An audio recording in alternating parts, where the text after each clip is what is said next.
pada pagi ini kita akan belajar berkenaan dengan satu tajuk penting untuk melaksanakan solat. Okey. Kita nak solat, adakah kita boleh solat macam itu saja? Kita kena ada apa? Kita mesti kena ada wudu. Kalau solat tanpa wudu sah ke? Sah. Solat mesti kena ada wudu. Betul? Jadi permasalahan kita sekarang ni nak solat, nak berwudu, tetapi air tak ada. Kalau air tak ada, adakah tak perlu solat? Perlu solat ke tak perlu? Perlu solat dan wajib solat. Cuma kena gantikan wudu kita dengan apa? Tayamum. Kena gantikan wudu kita dengan tayamum. Apa itu tayamum? Tayamum ni ialah debu tanah. Ni, kita angkat ni. Ini kita namakan sebagai debu tanah. Apa maksud tayamum? Dengar Ustaz sebut dulu. Tayamum ialah menyapu debu tanah yang suci ke muka dan kedua belah tangan. Jadi kita boleh solat walaupun air tak ada, kita kena gantikan dia dengan tayamum. Okey, tayamum. Kita dah belajar kan hari tu? Dah belajar kan? Kita dah belajar maksud tayamum, dah belajar rukun tayamum, dah belajar sunat tayamum. Sekarang ni kita nak belajar tata cara tayamum. Yang ni belum kita belajar lagi. Ustaz dah bagi tahu dah secara teori, tapi kita belum belajar lagi praktikalnya. Hari ni kita akan belajar. Boleh faham? Tapi sebelum kita belajar, Ustaz nak kamu semua senaraikan ada 3 rukun tayamum. Boleh? Ada kertas dengan kamu semua, betul? Ustaz dah sediakan kertas. Sekarang ni tulis besar-besar rukun tayamum. Salah satu saja, jangan semua. Tulis sekarang. Tulis sekarang rukun tayamum. Besar-besar. Buat.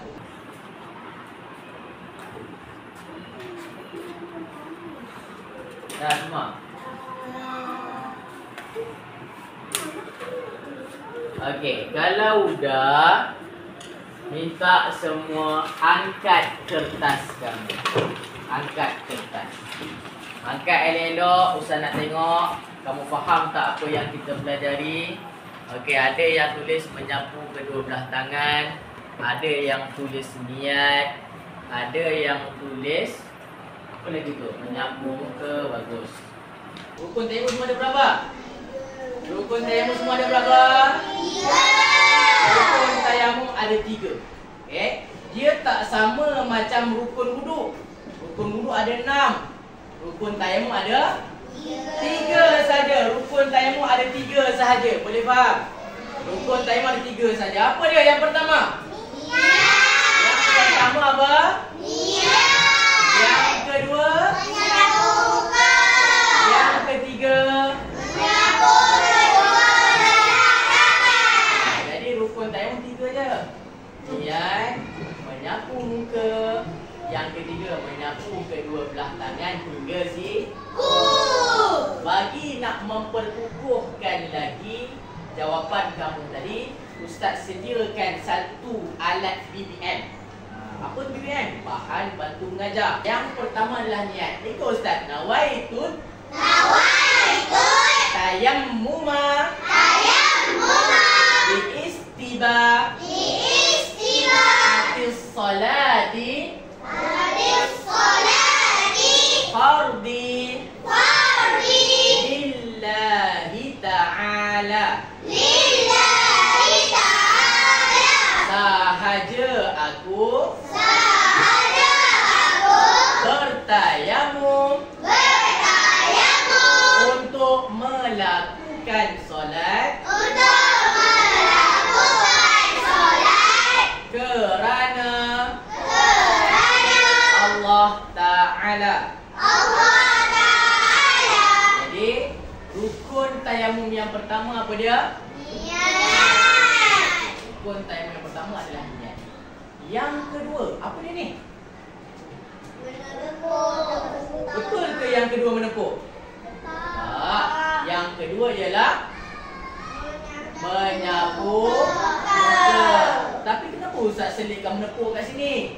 Yang ini Ustaz tunjukkan cara untuk menepuk debu tanah. Ada orang walaupun dia tahu yang kedua ialah rukun dia ialah menyapu muka, tapi ada orang dia tepuk sebelah tangan. Boleh ke? Boleh, tapi tak sempurna. Nanti ada bahagian yang tak kena. Sebab itu dia ajar sini cara tepuk kena dua-dua belah tangan. Kalau sebelah boleh, tapi takut ada bahagian yang kamu sapu tak kena, lebih baik kita guna dua-dua belah tangan. Boleh faham semua? Boleh. Okey, jadi rukun tayamum yang kedua apa dia ni? Apa? Menyapu muka. Rukun tayamum yang kedua menyapu muka. Okey, Ustaz dah ajar itu kalau kamu ingat. Menyapu muka, mana kawasan muka kita? Daripada anak rambut. Anak rambut. Yang lelaki tunjuk, yang perempuan tak payah. Yang lelaki, mana anak rambut? Sini. Anak rambut sehingga ni apa ni? Dagu yang keras. Kalau panjang anak rambut sehingga dagu yang keras. Kalau lebar pula ini anak cuping telinga kanan sehingga anak cuping telinga kiri. Itu kawasan had muka kita. Jadi ingat nanti tayamum pun kena buat semua ni. Kena ratakan semua. Tak boleh kena sikit-sikit. Sebab tayamum sama macam wuduk. Apa yang wuduk kena buat, itulah juga tayamum kena buat. Faham?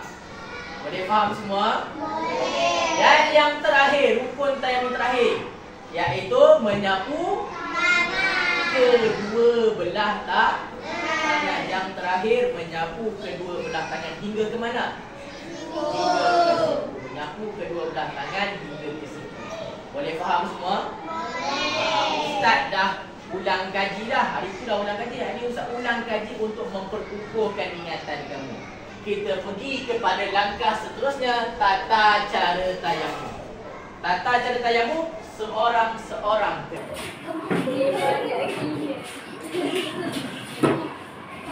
Ya. Okey.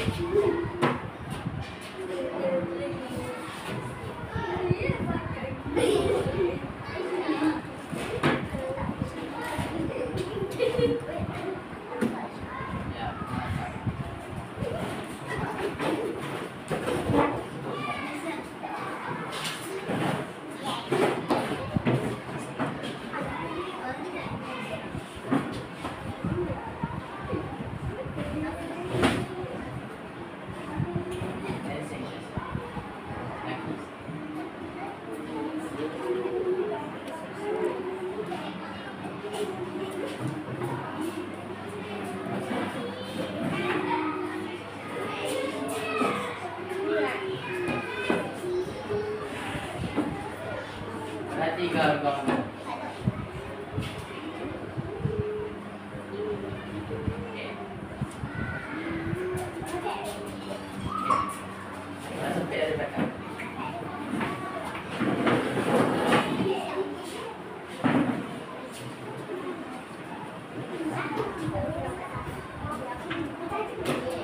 Mana depan? Tengok kawan kamu. Tengok kawan kamu.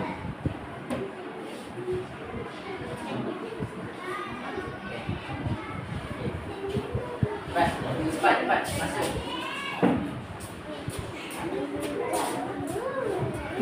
Tengok kawan.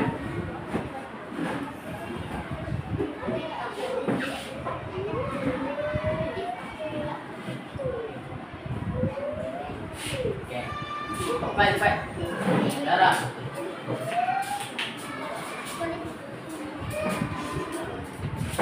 Duduk, tengok kawan.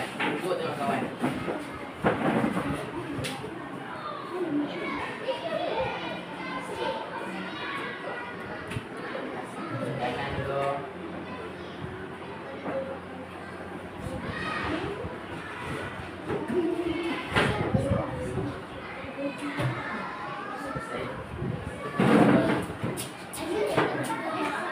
Pandang depan, tengok kawan. Okey, pandang depan, tengok kawan. Sini, kawan kat sini. Tengok sini. Akif, kamu tahu tak? Ada beberapa orang kawan kamu yang ada buat kesalahan dalam tayamum ni. Pertama, ni kesalahan dia apa dia? Pertama, dia menggunakan satu tepuk dia buat dua belah tangan. Boleh ke tak boleh? Tak boleh. Ada ramai tadi Ustaz tengok, dia tepuk satu tangan, dia tepuk dua belah tangan, dah nipiskan, buat tangan kanan, buat tangan kiri. Tak boleh satu tepuk, satu anggota. Satu tepuk, satu anggota. Bukan tepuk sekali boleh buat kanan kiri. Boleh faham? Itu kesalahan yang pertama. Kesalahan yang kedua pula adalah kamu tidak menipiskan debu tanah. Ada setengah orang yang menipiskan, ada setengah orang yang tidak menipiskan. Murid yang tak menipiskan tu salah ke? Dia kesalahan, tetapi bukan kesalahan yang besar. Menipiskan debu tanah, kita belajar hari tu, sunat ke wajib? Menipiskan ni, tepuk debu tanah, lepas tu nipiskan. Menipiskan ialah perkara sunat. Walaupun, dengar sini yakin, walaupun ia perkara sunat, tetapi dia kena buat. Walaupun perkara sunat kena buat. Sebab apa? Sebab bagi nak mengelakkan. Islam ni bagus, Islam ni ada kena nipiskan sebab apa? Tak nak bagi ada kesan yang lain. Contoh habuk masuk mata, debu masuk mata ke apa. Islam ni bagus. Islam ni mengajar kita menipiskan untuk kita ambil dengan sempurna. Jadi kena nipiskan. Yang mana tak nipiskan kena nipiskan. Boleh faham? Dan kesalahan yang Ustaz nampak tadi ialah dia kita panggil apa? Dia hanya utamakan kawasan muka saja. Tadi Ustaz ajar apa? Kawasan sini pun adalah kawasan tayamum. Macam mana kawasan duduk, macam tu juga lah kawasan tayamum. Jadi tepi ni kena juga debu tanah. Bukan tonyo kawasan muka depan saja, tepi kiri kanan pun kena. Boleh faham? Duduk dengan elok. Duduk dengan elok. Boleh faham? Boleh faham? Yang seterusnya, kawan kamu seorang lagi ni, dia terlajak sampai ke kepala. Betul ke macam tu? Dia kepala untuk rukun apa tu? Kepala untuk rukun? Ya, kepala untuk rukun wudu. Kalau rukun tayamum perlu sampai kepala ke? Tak perlu, hanya sampai kedua belah tangan saja. Kesimpulan pembelajaran kita pada pagi ini, walaupun ia adalah tayamum, dia adalah suatu perkara yang wajib kita belajar. Sebab apa?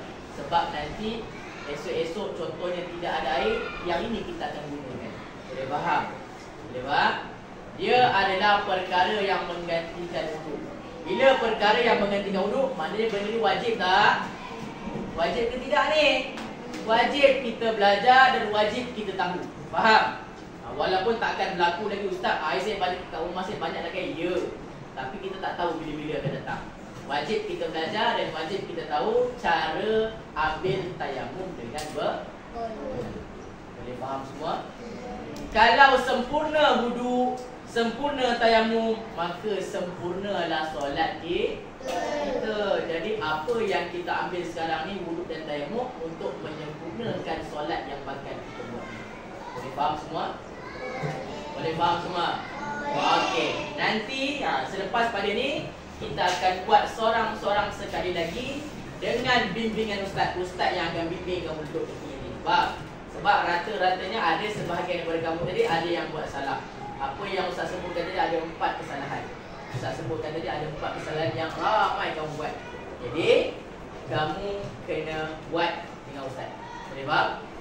Okey. Jadi sekadar itu saja kita habis kelas kita di sini. Nanti kita akan buat bersama ustaz. Boleh? Boleh. Allah a'lam. Assalamualaikum warahmatullahi wabarakatuh.